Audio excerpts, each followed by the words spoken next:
Hi, Odie. Hello. So, to our friends out there, my name is Terry Farish. I'm OD, also known as Bonny to most. And together we wrote a book. Do you have a copy? Yeah, we do have. I do have a copy here. Feast for Joseph. And it has pictures by Ken Daly. It's about a boy named Joseph. And how would you describe Joseph, OD? Joseph is a young boy that left his birth country when he was really young to travel seeking for a greener pasture, and he ended up in the United States with his mom, leaving all his relatives and most importantly, his grandma that he got really close and bonded a lot with over the years of him, from birth to about the age that he left the refugee camp. So this story actually remind me of my past and my growing up, leaving my country because of civil war and leaving my parents and growing up with two older brothers. And again, living from one place to another in a refugee camp and from a refugee camp to United States of America. And just wishing I can, talk to my grandma, my parents, my sisters, and invite them over whenever I can. But unfortunately, they're distant away. So this story is similar to my growing up. So just remind me of me, basically. And there's one more. Well, there are several characters in the story, but another one is a girl named Whoosh. I just want to say a word about Whoosh. Whoosh wants so badly to be Joseph's friend, and she keeps telling him, "I'm here." I mean, Joseph wants all these people to come from Uganda and Sudan, and Whoosh keeps saying, "I'm here." Right.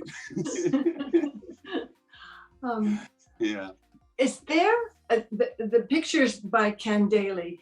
When we talked so much about how this was. So many details were from the Acholi culture. Yes.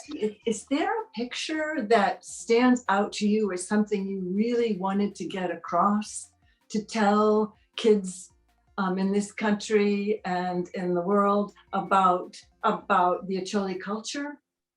Is there a picture that you really thought did it? Yes, the Kwan and the Dagnor.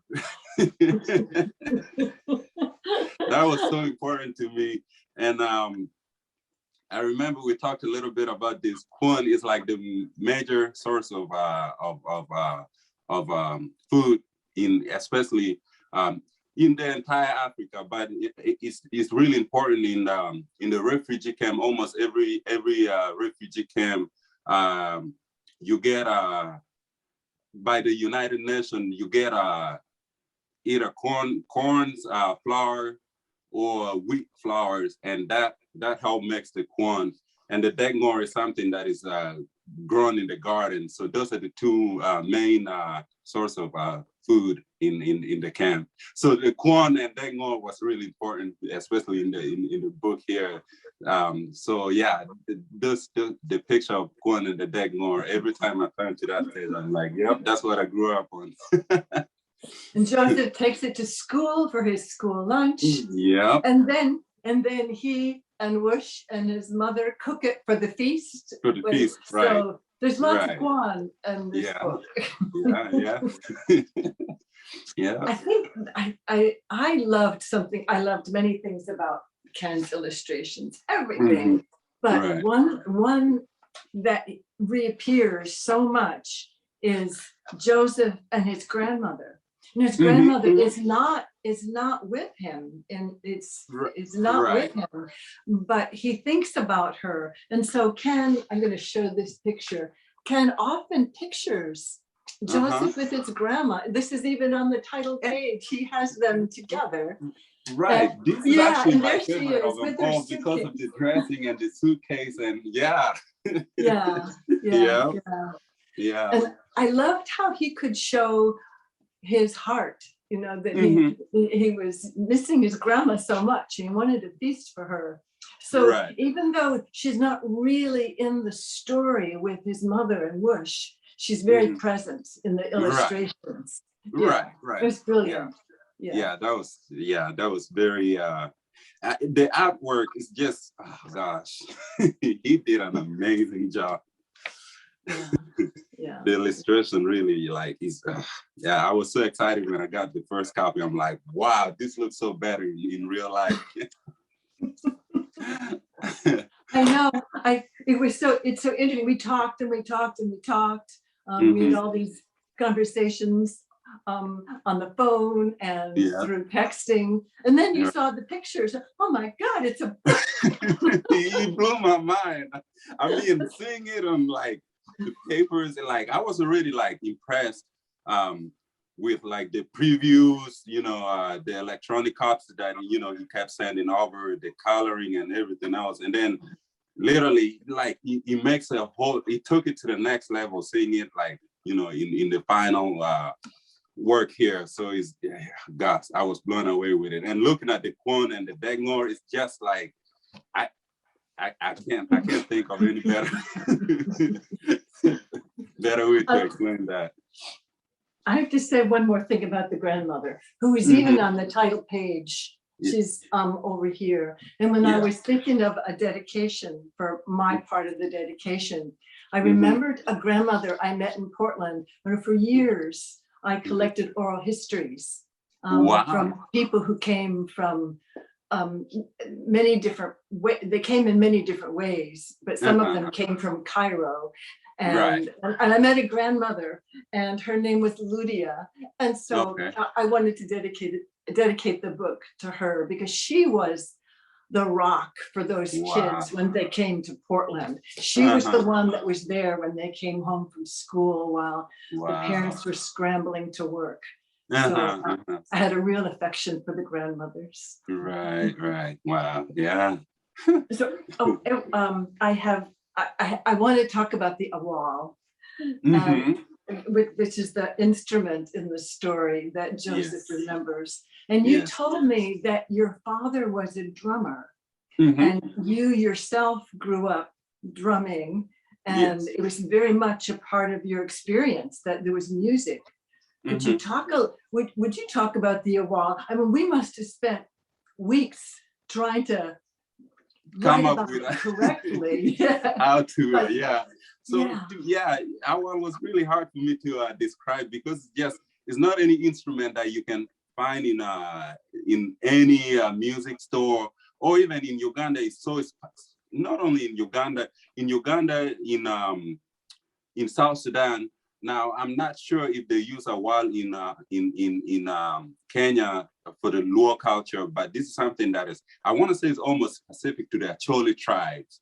Yes. So the awal instrument is one of the instruments that, like I said, is really hard to find. So like even me surfing the web, I couldn't find a picture of it to show you guys. So like we had to find out a way to describe it or whatnot. I knew what it was made out of. I knew it was made out of pumpkin, like curved out, dried out, and all of that. But like, yeah, the awal was really important here because that's the first instrument that I actually was able to pick up and just, you know, play. It's not really hard to play. There's a technique on how to play it, but literally you can hit it and it will make a sound. So now, coming out with the idea of a wall kind of tie up with my childhood memory, because you can make the sound of a wall out of almost any instrument. So you can pick up, like, let's say a jerry can, and that's what we use to fetch water. So you can pick up an empty jerry can and, like, you know, pick up a wood or a stick and just bang on that, and it'll make kind of like their wild sound, so long as you have someone playing the drums. So that was really like really dear to me, close to me. You just made an audio piece, so we can show children the sounds of it. Yes. And when they play the awal, like for an event or some kind of celebration, is it often played with other instruments? Yes. So awal by itself, in a musical form, you literally hit it at 4/4. So meaning it's constant. You just hit it. Now there's some professional players that would like make it sound a little bit, like will have that little bit bounce to it. But the one normally is like a tap. It's like pa pa pa pa pa. Like the best way that I can describe it is like someone clapping their two hands together like this, and that would make that wild sound. Now you have some professional that will kind of like, so they'll make that, the bounce to it. So yeah, it has to be played like by itself. You still can play it, and you'll hear like the rhythm to it, but you really do have to play it with two main instruments, which is the drums. So there's the little drums. We call it the Latin bull, and then the bigger drums, we call it the main bull. So the Latin bull literally is like the translation to English is like the baby drums, and the main bull is the mother drums. So those two combined with awal will literally make any Acholi traditional songs. Oh, okay. Yeah. Now, if one of those instruments is missing, let's say that while it's missing, the drums, you still can make the sound out of the drums. You still can make a beat, but it's just not the same without that wah. Just like if the Latin bull is missing, the main bull is missing, that wah is not really, there by itself. So you need those three instruments. Now, beside those instruments, you have the oluere, the flutes. Like the sample that I sent you, it was there, and you asked me about it. Is those instruments actually like you can find it in any musical store. We do use those too, but they are homemade back in Africa. They are homemade, so you have that, and sometimes you have what they call aja. It's like a shaker. Yeah. Oh. So sometimes they'll play that as well, but it's not. But like the main three instruments is while the drums. I love hearing all this. I love the language. I love that we could bring this language into the story, this music, so kids can listen to it, hear the words, yeah, and just imagine all the sound that you grew up with. Right. So I want to end on food, and I have to tell you that at the feast, right, that does happen. Joseph makes it happen with a little help from Whoosh. He did, right. That they make traditional Acholi food, but Whoosh, who is from the Dominican Republic, brings a 3-milk cake. Cakes, right. Have you ever had a 3-milk cake? No, I haven't. Okay. I want to so bad. Okay, all right. So you have to come back to this side, you come back to the Atlantic Ocean side of this country. And I have been making 3-milk cake for everyone that comes to my house, because in honor of Whoosh. How did I not know that? Cake. I should have taken just a special trip for that. So you have to make me some kwan and right, and I'll make you a 3-milk cake. That would be cool. Yeah, that would be awesome. So I do actually have a question for you, Terry. Oh, okay. Now, obviously, this is not your first book. You've written so many books or whatnot. Now, like, it's my first book, and it was really tough, especially being in long distance. trying to get this in and you trying to get your part in, and the collaboration, which was, it worked out actually amazingly, surprisingly, because there was a point in time where I'm like, I don't know if this is actually gonna pull through. How do you keep the motivation to keep pushing and doing this, not just in this book, throughout your writing process? What keep you motivated to keep going, to keep pushing? Oh, well, that's a really good question, because it doesn't always feel good. I mean, there's a lot of confusion along the way, and there are a lot of questions, and a lot of is this something that will ever become what we want it to be? Because sometimes I have a vision in my mind that's very clear, but how do you bring it to life? How do you actually make it come to that kind of clarity to children and to readers of all ages? Right. But I think I am just dogged. I'm a dogged writer. I have lots of failures, but I can't let go. I just can't let go of something once I've created it. I keep working and working and working. Is that, maybe that's the way you are with the song as well? Right. That's how I feel sometimes with the songs. Like like you said, I have this idea whereby, like, okay, this is how I want it to sound. But now when I'm at the keyboard, the sound is not actually the same. It's not how I want it to sound, because the keys might be off a little bit. So now I'm like, okay, go back to the writing again and starting all over. But yeah, I think we're talking about the creative process. Yes. And when you know you've got something you care deeply about, and you work it until you've given it heart. Right. And I think that you and I working together, we're able to find the heart. Right.